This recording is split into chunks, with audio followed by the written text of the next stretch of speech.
Salut à tous, bienvenue sur ma chaîne. Aujourd'hui nous allons faire une petite boîte en forme d'amphore. Le bois utilisé ici sera du merisier. On commence par marquer la pièce.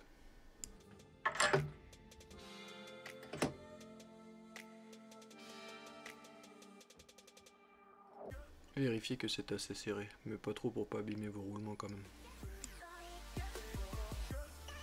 Allez, c'est parti, on dégrossit et on met en rond.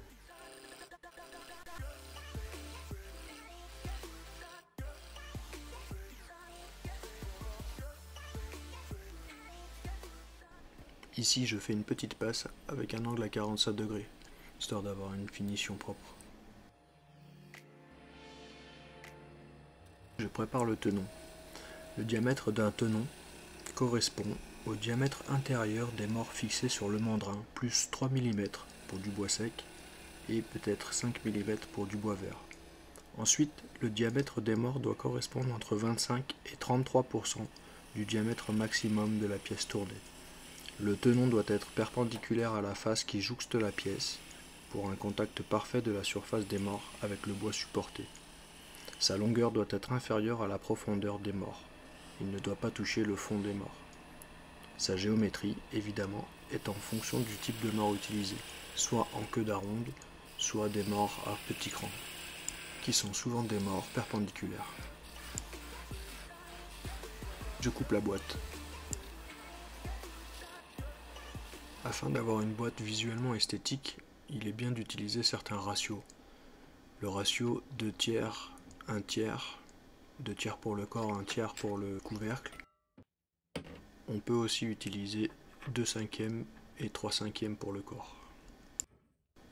Pour ceux qui connaissent, vous pouvez utiliser la règle d'or aussi, qui est un ratio de 1,6. Je vous laisse regarder sur internet plus en détail.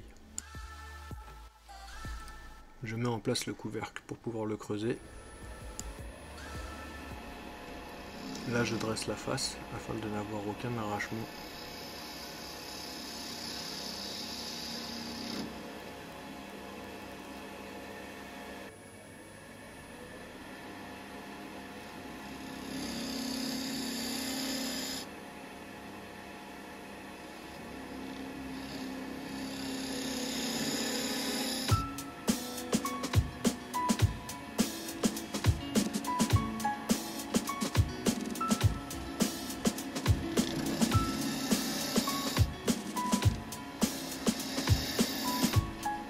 Angle de bouche pas trop fermé, à 10 heures, et je vais du centre vers l'extérieur, car nous sommes en bois de boue.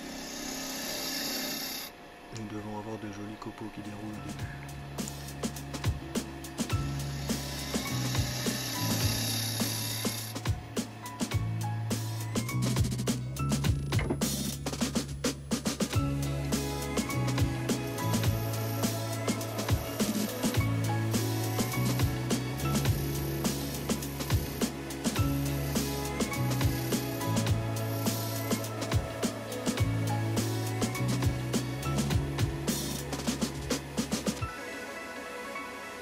Après un bref ponçage, dont je vous ai épargné les images, je mets un peu de cire abrasive maison. Ça permet d'effacer les quelques petites rayures qui restent au fond de la boîte.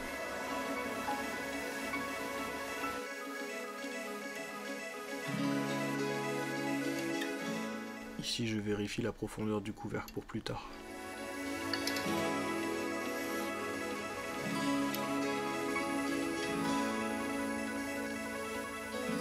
J'utilise le micro-spiraling de chez Robert Sorby pour faire mes petites fleurs que j'aime beaucoup faire au fond de mes boîtes. Ceux qui me suivent savent que c'est mon petit plaisir. La vitesse de rotation du tour est à peu près de 400 tours minute. Ce n'est pas la peine de tourner plus vite.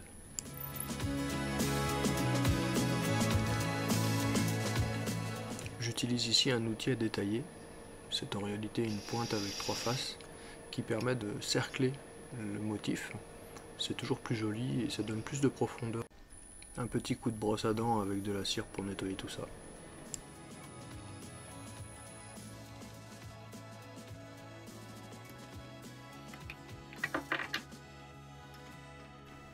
Passons au corps.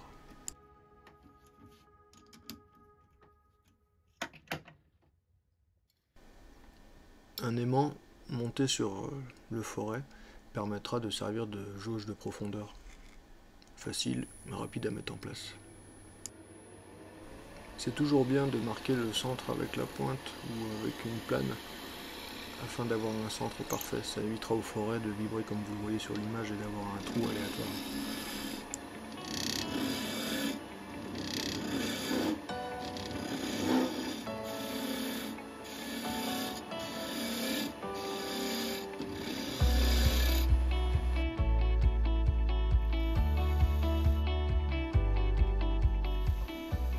Ici, j'ajuste l'emboîtement. Il faut qu'il soit parfait pour pouvoir tenir ensuite la boîte lorsque je vais tourner le haut du couvercle. C'est toujours mieux s'il est bien serré, quitte à le détendre un petit peu après.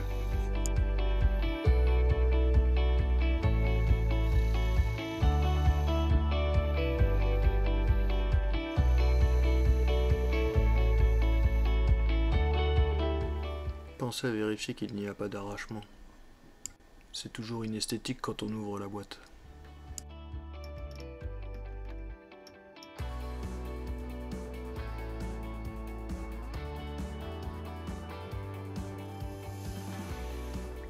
Je délimite le fond de la boîte, l'endroit où je découperai à la fin.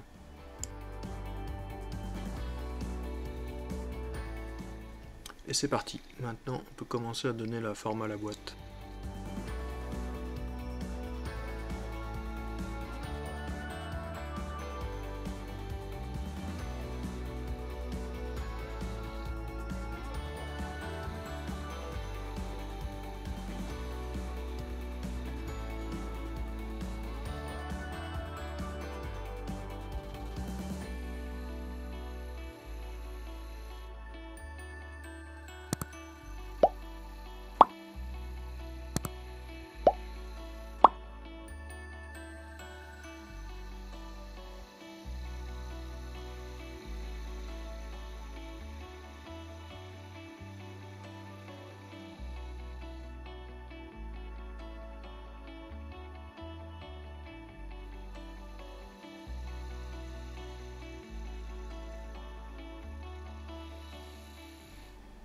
Cette boîte aura une forme d'amphore, du moins à peu près, avec des jolies lignes et des jolies courbes.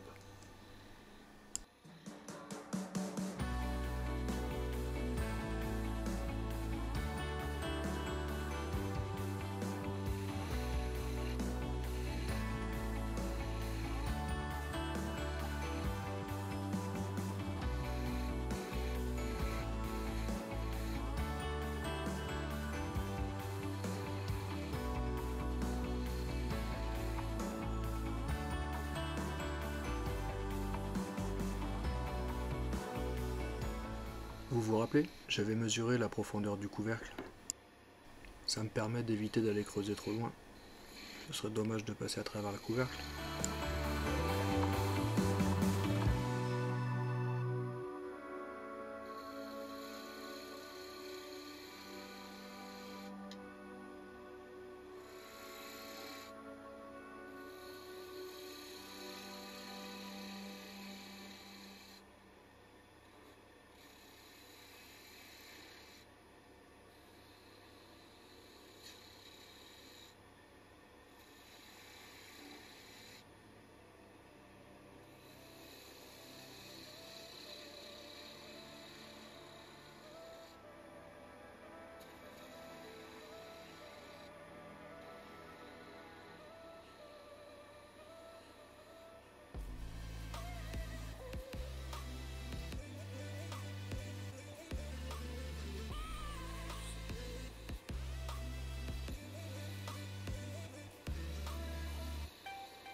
Ici, je mets un peu de cire abrasive.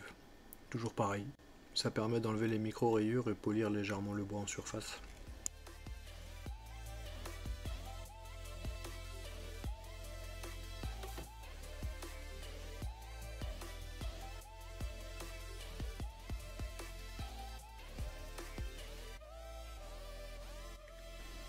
Allez, je vous mets en accéléré, ça sera moins long.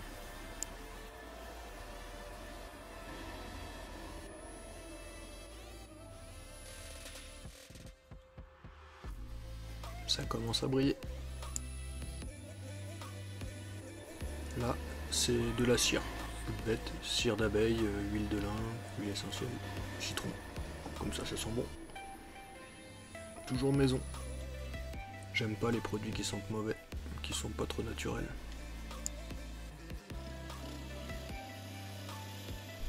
Là, je termine de creuser le corps. On va essayer d'aller jusqu'au fond. Et ensuite, on fera une petite passe de finition.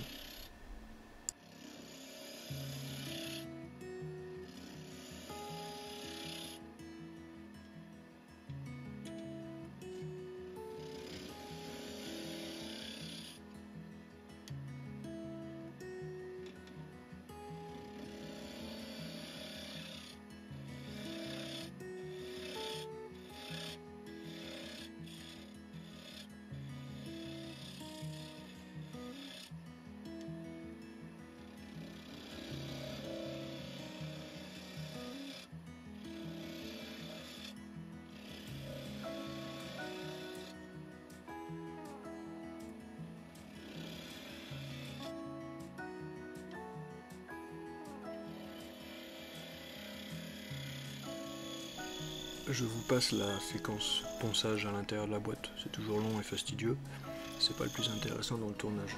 J'ai juste ciré l'intérieur, pareil, cire abrasive et la cire d'abeille à huile de lin. Voilà, je vais pouvoir couper la boîte et ensuite il va falloir reprendre le fond. Je vais faire une mortaise pour pouvoir la mettre dedans et faire un fond tout propre.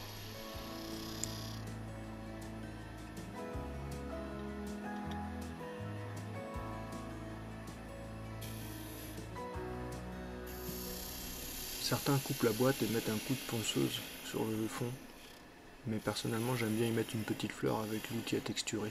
C'est toujours plus joli et une boîte bien finie, c'est quand même toujours plus sympa quand on l'a dans les mains.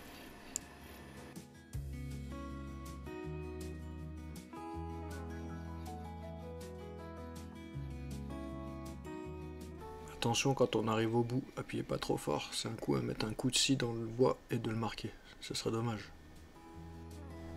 Je vous cache pas que ça m'est arrivé quelques fois quand même. Là je prends la mesure du tenon, comme ça je vais pouvoir le reporter et faire une mortaise pour y insérer la boîte dedans et reprendre le fond.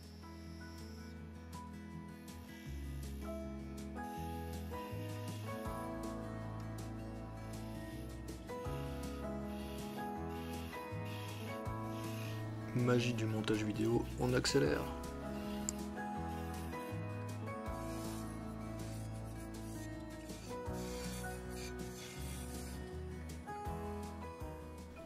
Alors là c'est important que le tenon et la mortaise soient vraiment bien serrés, parce que c'est ça qui va tenir votre boîte quand vous allez tourner le fond, et ce serait dommage qu'elle parte en vol et qu'elle traverse la pièce comme un ovni, surtout quand on a fait tout le reste. Alors évidemment, on fait des passes fines, on y va tout doucement. Le premier qui fera le bourrin, il verra sa pièce voler en éclats.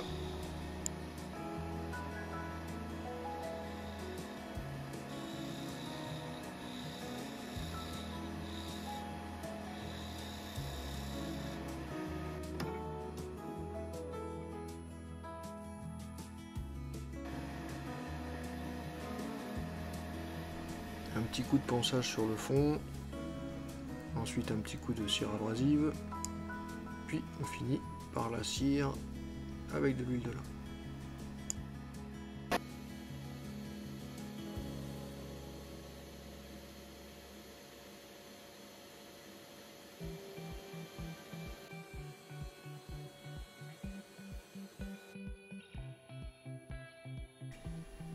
Allez, une petite fleur pour terminer, parce que ça c'est vraiment quelque chose que j'aime faire sur mes boîtes. C'est un peu ma signature.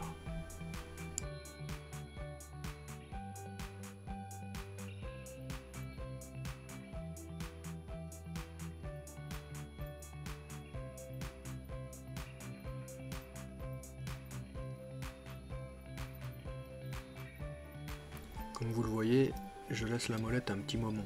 Je n'appuie pas si fort en réalité. Je laisse à la molette le temps de travailler et de creuser. C'est comme ça qu'on obtient de jolis motifs. Si la molette rebondit, c'est que le motif ne sera pas très net. Des petits cercles autour, toujours pour avoir plus de profondeur.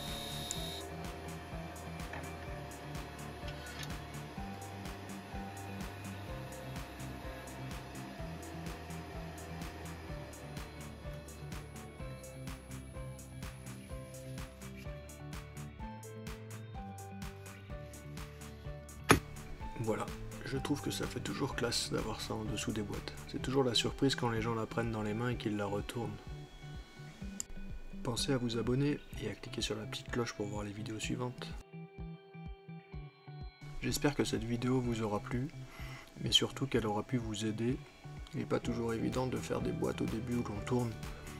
Voilà, n'hésitez pas à me dire en commentaire ce que vous en avez pensé. Merci d'avance. Merci d'avoir regardé cette vidéo jusqu'à la fin. A bientôt.